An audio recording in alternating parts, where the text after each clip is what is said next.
Hello, everyone, and welcome to our next booster session on online video interviewing platform.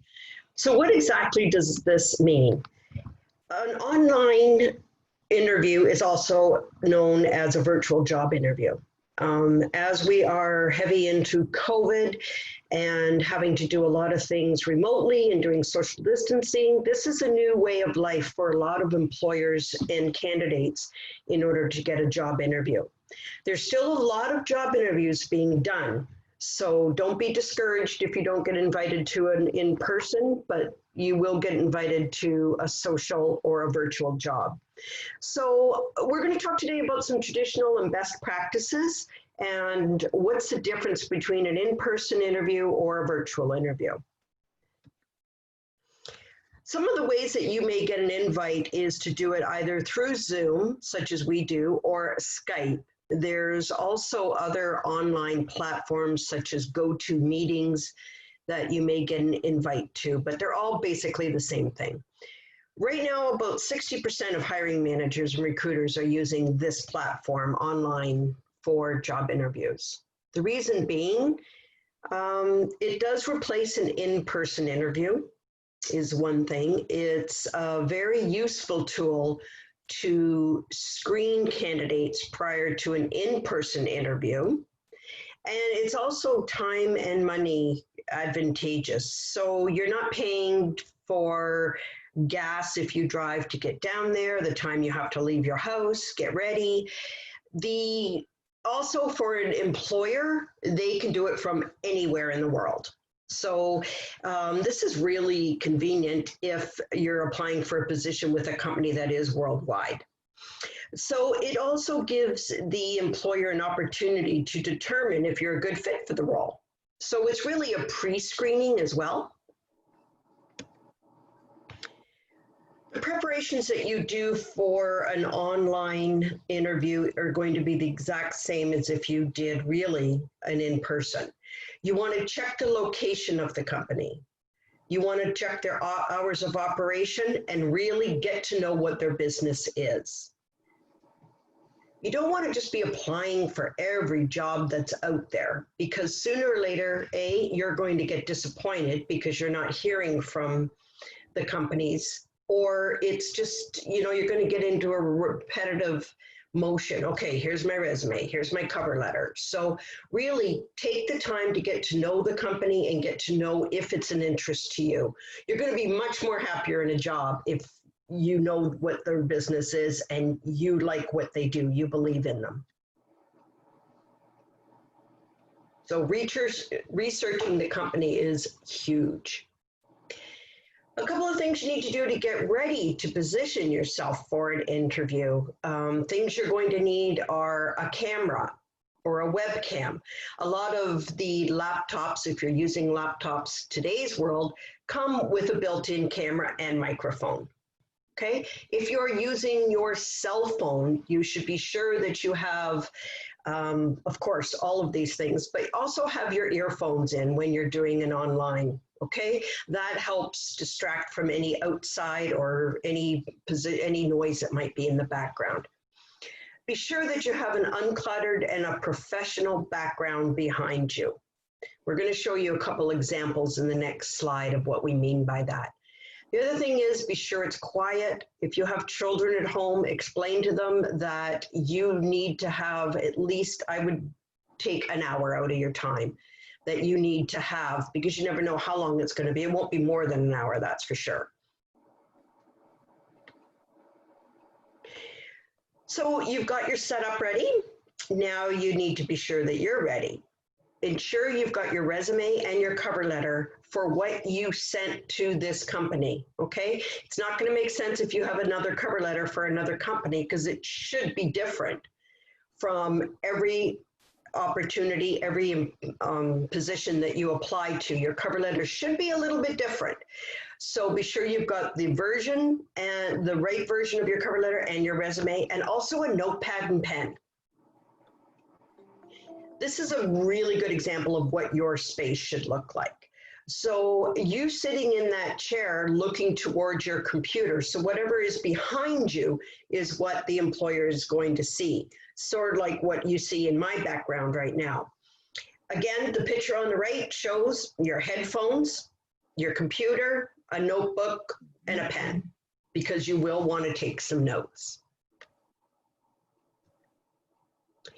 The other thing to be sure that your Wi-Fi is working, because that's how online works. It works off of Wi-Fi.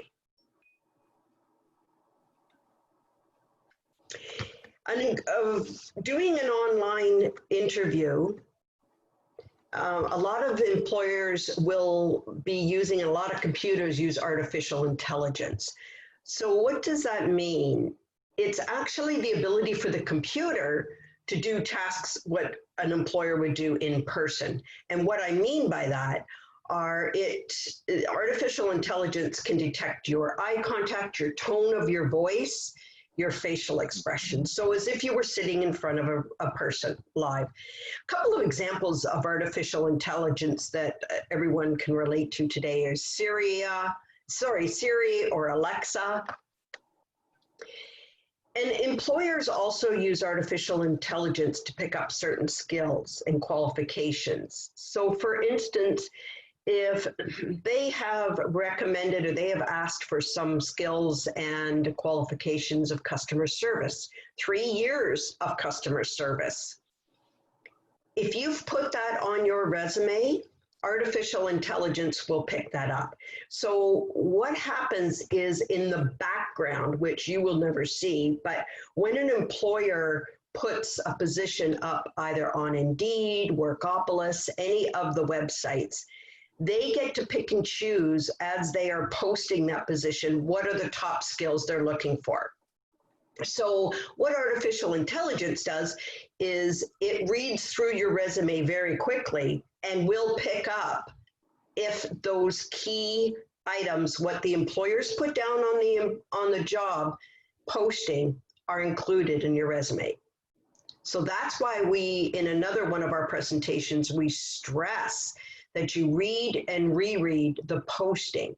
And if you see the same thing that they are asking for, must type 40 words a minute, must type 40 words a minute. If you've seen that more than once, you know that that's one of the key skills that they're looking for, and their artificial intelligence is going to pick up on that. You need to include that on your resume. So the other thing, dress the part. Okay, you are as if you're in front of a person. You would not go to an interview wearing pajamas. You would not go to an interview looking disheveled. So be sure your clothes are clean, not wrinkled. Be sure you haven't spilled your morning coffee on your shirt. Even though you're sitting at home in the comfort of more relaxed atmosphere, you still need to be ready to dress the part. Be sure it's neat and clean. Okay, gentlemen, this is not a picture to show you need to be wearing a 3-piece suit. That is not expected, but it is expected to be neat and clean and ironed. The other thing to remember, please, is ensure you are dressed top to bottom. Again, I have done an online interview with someone at one time that they looked really good from the top, from their waist up. And then we did something, I can't remember what it was, but we got up and the person stood up and they had their pajama bottoms on. So, or sweatpants, that's not interview appropriate, okay? So please take the time to dress as if you were going into an office to meet someone. A couple of things, do never wear a graphic or a logo t-shirt. It's not work appropriate. Unless you're going to apply for a job at Hooters and that's where you're interviewing, then that's okay, I would say. But still, don't do that. Make sure your nails are clean. A lot of people, when you're sitting there, although you only see your top half or from your neck up, as I see myself, but you don't know what computer equipment, how sophisticated the equipment is of what the recruiter is seeing. So, and a lot of people talk with their hands. Well, they can pick up on your nails. They will pick that up in a minute. So please ensure your nails are clean, properly cut and look appropriate. Do not chew gum while you're doing an interview. Never attend if you are under the influence of drugs or alcohol. Body language is also a big thing. You need to be sitting up straight, looking straight into the camera, speaking into the camera, and have the same calming, same tone all along. You want to be positive. Your movements, your body language, that is a big thing. Your confidence is what they're going to pick up on. Again, it's all artificial intelligence. So your body language, you should be sitting up straight. Please ensure that you have a good chair that you can be sitting in. Avoid fidgeting. So don't sit there and play with your pen the whole time like this or this. It's distracting. Always look straight into the camera and speak as clearly as you can. Cover up any tattoos. They can be very distracting. And although salons are opening up shortly due to COVID, your hair may be long and messy. Please do not wear a hat in an interview. Find some means of looking neat and clean.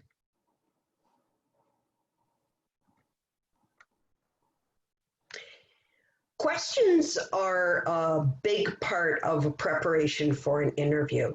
You want to ask questions that you did not find on their website.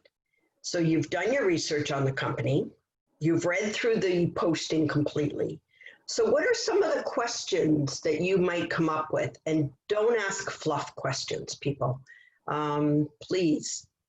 Write them down. So as you're looking, when you've done your research, you've got the company website up on your screen. This is prior to the job, to the interview, by the way. So you've got your company website up. You've got the job posting beside you. So for instance, if it says you're going to be we have different shifts. Maybe the posting didn't specify what shifts they are. You're going to want to know what the shifts are. You have to be sure that if it's a midnight shift, meaning 11 to 7, 11 at night till 7 in the morning, again, the location. Can you get there? If you're relying on public transportation, you need to be sure. So one of the questions to ask is, can you tell me, is this position, are you hiring only for the 11 to 7 shift, or what other shifts are you hiring for? And the recruiter may say, well, actually, we're hiring for all 3 shifts. Do you have specifics which you're open to? And please only be open to the ones that you know you're confident in, okay? If you don't want to work or you can't work an 11 to 7 shift, it's okay to tell them that. Tell them that you can only work days or afternoons. You may not have daycare available for your children overnight. You might not have someone else in the house that you're comfortable with staying with your children. Perfectly fine. These are some of the questions that you may also want to ask is, what kind of person would fit well in the company? What skills are most important in the role? And what has made past hires successful in this role? Another question, and this will go for all and any position you apply for, you want to ask about the training. What training is available for me? Especially if you're going for a position as a general labor, maybe working in manufacturing. You want to know about the health and safety of the company. You want to know the training. Another question I've also been asked when I'm doing some interviewing is, can you tell me, is this a new position, or is the person that is leaving this role still going to be there in order to train me? If that person who's leaving the role is a good trainer and the company feels they're a good trainer, they're probably going to try and keep them there to be able to train you. If they're not a good trainer, and trust me, not all people are good trainers, they might say, no, you're going to be trained by the person has already moved on, and you're going to be trained by the manager or the supervisor on the floor at that time. And of course, at the end of an interview, you're going to be asked questions from the recruiter or the HR manager. A lot of those questions are going to be what we call behavioral questions. So they're going to ask you, tell me why you feel you're a good fit for the role, or why do you want to work for XYZ company? Now, answering that question, why do you want to work there? They're asking that question because they want to know if you've done your research on the company. So if you've done your research and it's a company that you truly believe in, or you feel it would be a good fit, you like what they do, you've read really good reviews on the company, you see they're one of the top 50 employers in London, that's a really good reason. And bring that out, because then that shows that you did do your research. Again, a lot of people ask us, I'm going to just go back for a minute for some questions, some behavioral questions. And what do I mean by a behavioral question? Those are types of questions that they know the technical side. They know, they can see what you've done in the past, all your other positions, what your skills are. But the technical, a behavioral question would be things, what have I done here? Things that, questions they're going to ask you are, tell me a time when you did this. Tell me, how do you handle it if you are working side by side with someone and they're not doing their share of the work? How would you handle that? Those are behavioral type questions. After the interview, it's really important to do a follow-up. You do a thank you. Within 2 days is our recommendation. Sending an email is perfectly fine. If there was something during the interview that came across as memorable takeaway, perhaps you have a really good relationship with the company that you're applying for. And an example would be, maybe it's a company that does fitness, okay? Let's use a gym, for instance. And if you said, well, and you're applying to, I'm going to use Movati. And in my case, I would say, well, I'm a member of Movati and have been for 4 years. So that's a memorable takeaway. You want to reference that. And the reason for that is because in your follow-up, they're going to remember that, oh yeah, we did talk about her being a member already. And so that is something you want to put in there to remember them, because they're doing a lot of interviewing, okay? It's not uncommon for a company to do 10 interviews for one position. And already from that, you should be proud of yourself, because probably 100 people applied for the same job. If you did interview with multiple people, please reach out to each person separately. Before you end the interview, if you do not have the email of the person that is interviewing you, or people or persons that interview, it's okay to ask for all of them, okay? They'll be expecting it, and it looks like you're professional. You know what you're doing here, okay? So get each person's individual name and their email. And if you're not sure how to spell it, if it's not a common name, ask for the spelling. Could you just spell that for me, please? Thank you so much. Again, an email is quite fine to send for an interview. The other thing is, if you have a LinkedIn account, connect with them on LinkedIn. They have a lot of connections, most likely. So if you've connected with them, you can also see who their connections are and who they're connected to. You might get a good hit on there, and another company that you'd be interested in to send your resume. Please be patient. Hiring takes a lot of time, especially now when businesses are just starting to gradually open up. Their main focus is going to be cleanliness, health and safety before they bring new people in. So although they're doing an online interview for you now, chances are at some point they're going to want to see you live in person. So they're working on getting all the processes and new procedures in place before they bring people in-house. So it could be days or sometimes weeks before you hear from the employer. The other thing is, and here's a good example, is I just had a client that had applied for a job in January and just heard last week was granted an interview. So a couple of things, either it's the whole COVID and what I just explained. Or maybe they hired someone and that person didn't work out in the first 2 or 3 months. So now they're rehiring for that role. They're out there looking again, and your resume was of interest to them, so now they're calling you. So please be patient. That doesn't always happen. It's a far and few between, but be patient. The economic recovery will eventually happen, so it really helps to stay positive and think long term.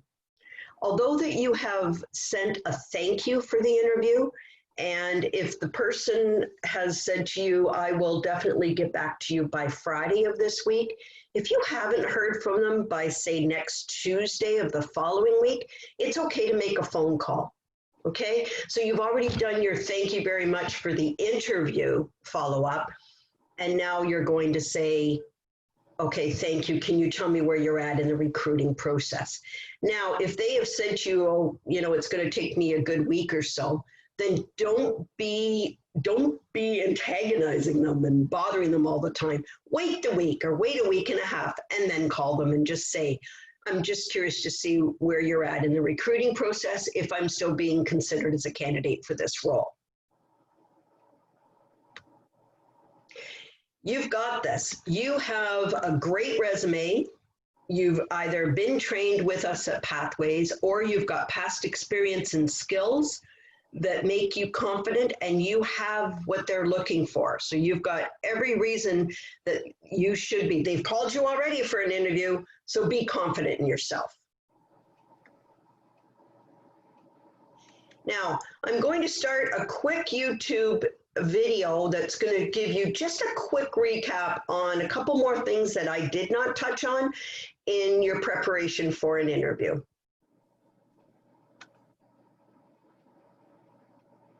Just takes a couple of seconds to launch.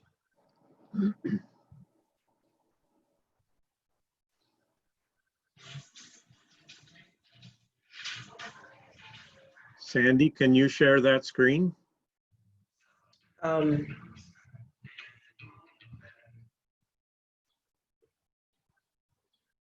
Yeah. Just switch over to your YouTube video.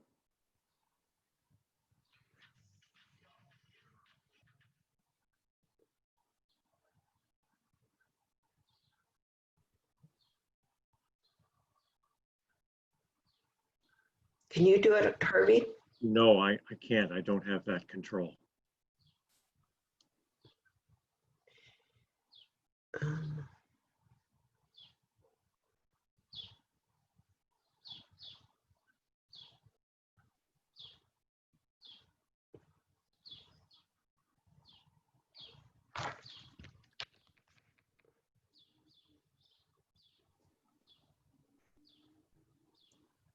Okay, what I'm going to do is, it's not letting me share my screen at this point. So I did say share, but Okay. so what I'm going to do then is I will put the link on for you, and you can look at it at your leisure. You'll be able to see, but I highly recommend that you have a look at that, okay?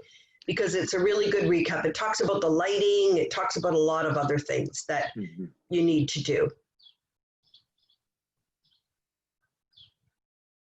Okay, great job, Sandi. That was very informative. Thank you for that today. I know our clients will be very appreciative of that. Thank you. Thank you very much for your time. And if you have any questions, please reach out to one of us at Pathways. You've got our emails, or you can call our main line at 519-667-7795 and leave a message, and Erin will be sure to get back to us. Thank you. Have a great day. Bye-bye. Bye-bye.